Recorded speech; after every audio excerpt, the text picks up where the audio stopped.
இந்த சிக்கன் செய்யறதுக்கு வெங்காயம், தக்காளி, பச்சை மிளகாய் அப்படி எதுவுமே தேவையில்லைங்க. ஜஸ்ட் இந்த ஒரு சாந்து போதும். செம்ம டேஸ்டான சிக்கன், அதுவும் நிமிஷத்துல ரெடி பண்ணிடலாம். இந்த பட்டாசான சிக்கனை எப்படி செய்யறதுன்னு பார்க்கலாம் வாங்க. அதுக்கு முதல்ல தண்ணியான தேங்காய் பால் எடுத்துக்கோங்க, அதாவது 2ஆம் பால். அதை எடுத்து ஒரு பவுலில் சேர்த்துக்கோங்க. அது கூடவே மஞ்சள் தூள், 2 டேபிள் ஸ்பூன் அளவுக்கு இஞ்சி பூண்டு விழுது சேர்த்துக்கோங்க. அடுத்ததா ஒரு முழு எலுமிச்சப்பழத்தோட சாரை பிழிஞ்சு விட்டுக்கோங்க.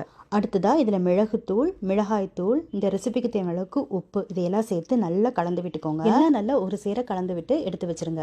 அடுத்ததா நான் இன்னைக்கு சிக்கன் இங்கே ட்ரம் ஸ்டிக் பீசஸ் எடுத்திருக்கேன். நீங்கள் உங்களுக்கு பிடிச்ச மாதிரி எப்படி வேணால் சிக்கன் பீசஸ் கட் பண்ணி யூஸ் பண்ணலாம். அடுத்ததா நம்ம செஞ்சு வச்ச அந்த சாந்தை இப்போ சிக்கன் மேலே அப்படியே ஊற்றிக்கோங்க. கம்ப்ளீட்டாக எல்லா சாந்தையும் ஊற்றி நல்லா சிக்கனில் படுற மாதிரி பெசரி விட்டுக்கோங்க.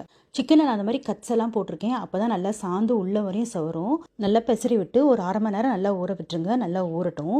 ½ அன் ஹவருக்கு அப்புறம் கடாய் நல்லா சூடு பண்ணிவிட்டு எண்ணெய் எதுவும் சேர்க்க தேவையில்லை. அப்படியே இந்த சிக்கனை உள்ளே சேர்த்து ஒரு மூடி போட்டு நல்லா வேக விடுங்க.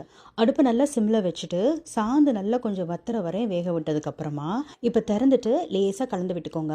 சிக்கன் ஓரளவுக்கு நல்லா வெந்திருக்கும். இப்போ இந்த சமயத்தில் 1ஆம் பால் ஒரு 1/2 கப் அளவுக்கு சேர்த்துக்கோங்க. நல்லா க்ரீமியாக இருக்கும் இந்த பால்.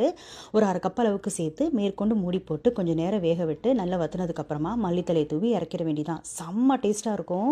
மசாலா அதிகமாக இல்லாமல் முழுக்க முழுக்க தேங்காய் பால்லே பண்ணதுனால ரொம்ப ரொம்ப டேஸ்ட்டாக இருக்கும். குழந்தைங்கள்லேருந்து பெரியவங்க வரை ரொம்ப விரும்பி சாப்பிடுவாங்க. ஈவன் அல்சர் இருக்கவங்க கூட தாராளமாக சாப்பிடலாம். ட்ரை பண்ணி பாருங்க.